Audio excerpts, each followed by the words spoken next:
When you drive down a road and you have a consistent look, you have a uniqueness of architecture, you have the image of Halsley.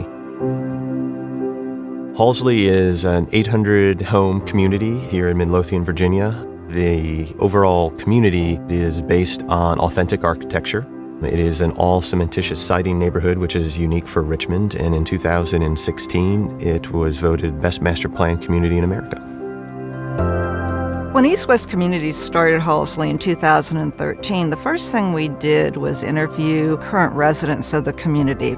We asked them, would you like us to bring in a lower price point in the community? And it was a resounding no. They said, keep the quality. They appreciated what James Hardie brought to the table from the streetscape. James Hardie affects the curb appeal based on the authenticity of the look.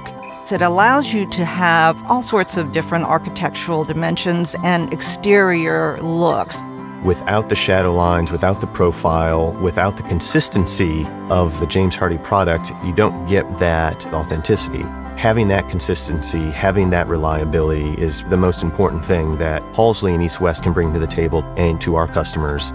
Each home is a different piece of art, and James Hardie attributes to the look and feel of the community, and our residents love it.